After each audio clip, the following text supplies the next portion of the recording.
ახლა გამოგვივიდა რაღაც, აი გამოვიდა. ორ ენაზე ვთამაშობდი, ინგლისურად და მე მოსკოვში წავიღე რუსულად. აი მოსკოველებს კინაღამ გულები დაუსკდათ, მაგრამ მაინც მოეწონათ. აი ნანამ ძალიან კარგად მოიფიქრა ეს სპექტაკლი და ბოლოს რაღაცა მომენტია ესეთი, რომ აი ამ იმას ყრი ამ ფურცლებს ესე ავყრი ზევით და უფრო სწორედ უკაცრავად გიორგი ეს ჩემი შვილი ყრის, აი რაღაც ძალიან გამწარებული რო ვარ და ვიძახი რომ საქართველოს ყველაზე კარგი ქვეყანაა და ის იქცევა ზღაპრად როგორც კი მას დატოვებ და ადამიანები ზღაპრული ადამიანები არიან და ისინი ცხოვრობენ ერთ-ერთ ყველაზე ულამაზეს ქვეყანაში დედამიწის ზურგზე. ჯონ სტეინბეკი 1948 წელი ვამბობ და უცებ აი გამწარდა ეს ბიჭი ყრისა და აი მაშინ ვიწყებ ქართულად ყვეტს. გიორგი გაჩერდი და პირველად მაშინ დავინახავ შვილს სულ 2 წამით. და იქ მე ესე ნანას ქონდა მოფიქრებული წყალზე გავლა. ის სულ წყალზე გავლა ერთ-ერთი წყალზე გავლა. და იქ ამბობს რომ ჩემი შვილები მე თქვენ ვეღარ გნახავთ, ვერ დაგიტირებთ, ვერ გავაწყობ სუფრას თქვენი ლოგის, თქვენი პატარძლებისთვის და რაღაცა და მე უკვე რომ ვზივართ მე და ეს გიორგი და ვეუბნები რომ შვილო ვიცი რომ ყველა ისა რა ქვია დინარემ აღმაიწყო დინება, მაგრამ დრო მოვიდა რომ ცხოვრება ეს არის ღიმილი, ადამიანის ღიმილი, შენი საყვარელი ადამიანის სახეზე, პირველი ნაოჭი და ის მომენტი, როდესაც სული გეკრის გაუსაძლისი სიხარულისგან, ცხოვრების გაუსაძლისი სიხარულისგან, მე გიორგი დგება და კიდევ საათს და მე ვეუბნები გიორგი არ წახვიდე. და ბოლოს ესეთი აბსურდის დღიურიდან ავიღეთ ესეთი ეს იწყება საგალობელი და მე რომ წევთავს, ხო იერემიას დატირება მიდის, სადაც ვამბობ რომ აი ეს ყველაზე ცნობილი დატირება იერემიას წერილი, ქალაქი, რომელმაც უღალატა თავის თავს ჩვენმა მამებმა დაივიწყეს ის და მე ვდგები და იწყება ესეთი აბსურდის დღიურიდან ეს რომ მე არ ვიცი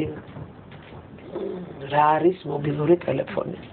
მე არ ვიცი როგორ ხილაკებიანი ტელეფონის სახში არა მაქვს. მე არ ვფლობ ინტერნეტს. ყველა ფაილი ჩემს კომპიუტერში წაშლილია. ჩემს კარზე არ არის ელექტროზარი. ჩემს კარზე შეიძლება მხოლოდ დააკაკუნოთ. და მე იქ რაღაც ქარი იწყება და ვხსნი, მაშინ ბრიტანეთი იყო ევროპის იყო რა ქვია, ქოლგა არის ესეთი ევროპის საბჭოს დროს და დგება ეს ქალი და ამბობს, მაგრამ მე ვარ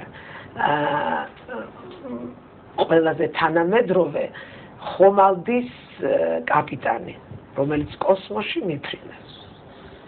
და მე მჭირდება 12 ერთგული ადამიანი, რომელსაც არაფრის არ ეშინია და აი ესე ვიხურა თვალებს. თქვენ, იმიტომ კი არა რომ მე ხა მომყევიში და თქვენ ვერ წარმოიდგენთ. როგორ ბღაოდენ ამ სპექტაკლზე, ხა არ ვლაპარაკობთ ჩემი რუსები, ისრაელი, ებრაელები, გერმანელები და ვანესამ პირდაპირ გითხრა, რომ იმიტომ კი არა, CNN-მა 7 წუთიანი რეპორტაჟი მიუძღვნა, იმიტომ კი არა, რომ ქეთია, იმიტომ რომ სათქმელია. და ვეუბნებოდი დავრეკე, რომ გაუშვით ეს, იმიტომ რომ საქართველოსია ლაპარაკი. და იქ ინტერვიუ რო აიღეს ჩვენგან, მე ვამბობდი, რომ ჩვენი იმდენი ლტოლვილი ყავს ჩვენივე საკუთარ ქვეყანაში. არავის არ აინტერესებდა ეს. აი ზიმა ჯაიანის სპექტაკლი, ნანა კვასხვაძის სპექტაკლი, რაღაც კიდე მაპატიეთ, უნიჭიერესი ბავშვები არიან. განსაკუთრებით ყველანი სამივენი ძალიან მიყვარს. აი არ შეიძლება ჩემთვის პირადად პუტინ არა, იმიტომ რომ ეს გემოვნება არ არის, არც ეპატაჟია, არც არაფერი არ არის ეს გესმით, რაც არ უნდა ჩარტებში სადღაც მივიღოთ პირველი და მე-15 ადგილი, აი ეს არ არის ხელოვნების საქმე. ეს არ არის ხელოვნების სფერო და მე ნუ მიწყენენ ეს ადამიანები, იმიტომ რომ სამივე ბავშვი არის ძალიან ნიჭიერი, ну თაკოც და აღარ ვლაპარაკობ მეოთხე ის მაწველი მე უბრალოდ როდესაც გემოვნებაზე არ დაობენ ბატონ გია ჭანტურიას ეს მოვახსენე ზუსტად თუ კი ეხლა ლაპარაკობა არ მithქვამს ბატონო ლილიპუტინი არ მithქვამს ეს არ მithქვამს ის და უთქვამთ თუ რაღაცა რა არის ეს გამაგებინეთ ეს რა არის მითხარი ევროპული ტურნე პუტინით რა არის მითხარი ეს რომელ წისქვილზე ასხამს წყალს შეგიძლიათ მითხრათ იაპონელები ძალიან ჩხილკედელა ხალხი და მოგეხსენებათ და ყველაფერს იკვლევენ ესე იგი აბსოლუტურად და რა გაშიფრეს მაგათ აი რას ნიშნავს როდესაც ერთ ყბაში გაგილაწუნებენ მეორე მიუშვიენ თითქოს ხო პარადოქსია თუ ყბაში გამილაწუნეს რატომ უნდა მიუშვირო მეორე არა და რა გამოირკვა აქ ესე იგი აქ არ არის ფიზიკურ გალაწუნებაზე აქ ლაპარაკია შეგინებაზე ფიქრზეც კი ესე იგი რა ხდება თურმე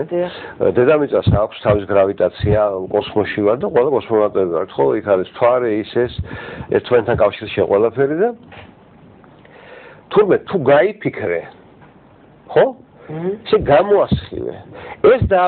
დააფიქსირეს მაგათ რომ ეს გამოსხივება არის მატერიალური სუბსტანცია რომელიც აი დაუშვათ გაიფიქრე ხო აი გაბრაზდი და მაგალითს მოგიყვანე ხლა იყო ასეთი ავთანდილ ლომსაძე არის ღმერთმა დიდხანს საფსოცხოს უნიკალური პიროვნება მოსკოვშია გააქციეს ეს კაცი აქეთ ეს იყო თქვა ღმერთმა დაეცვალოს კარგად ამყოფოს ღმერთმა ვიღაცამ თქვა აღარ არის არა შვილი გარდაეცვალა ხო მე დიდხანია კონტაქტში არ ყოფილი ვარ მასთან და 91 წელია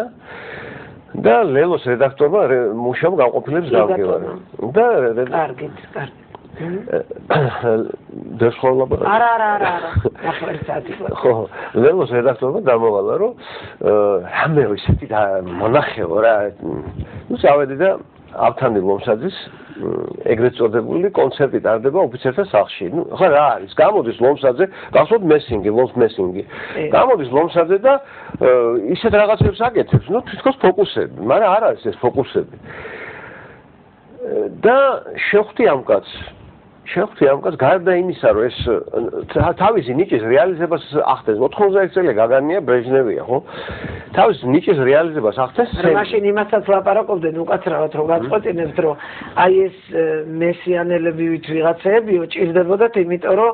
რაღაც ნაწილი ხალხის უკმაყოფილოების ან დაეზომბირებინათ ან იმას ეკნათ ეს ეკნათ მე არ მინდოდა ახლა მაგ თემას შევხებოდი მაგრამ მე მიმუშავე ამ გასაიდუმლოებულ ლაბორატორიებში ლენინგრადში ცხონებული იული კობზარევი იყო გეროი სოციალისტического труда и академикоси Иული კობზარევი ესე იგი თქვენ ნამდვილად პაგონები გაქვთ ჩემთან ერთად იმ ლაბორატორიაში მუშაობდა ალბათ ვინც პარაფსიქოლოგიაში ერკვევა ნინელ კულაგინა იყო ასეთი ესე იგი სოფლიოს 28 ქვეყანამ გადაიღო დოკუმენტური ფილმი მასზე ტელეკინეზის ეფექტს ახდენა აი შეხედავდა აი ამ ჭიქაზე ჭიქა დაიწყო ეს ვიცი ხელზე აი ეს ორი ის გამიკეთა რა ქვია დამწორობა და კარგა ხავს ჰქონდა ისა დატოვებული კილოედური ქსოვილი ხო მე კიდე კარგი საბჭოთა კავშირის დაშლა დაიწყო 84-85 წლები იყო და მადლობა ხმეს თორე რას ვაკეთებდი ჩვენც არ ვიცოდით ხო და ერთი სიტყვით ესე იგი რა ხომოდი ლომსაძე ხო გადავედი წარმოიდგინე ხა იმდენ რეალურად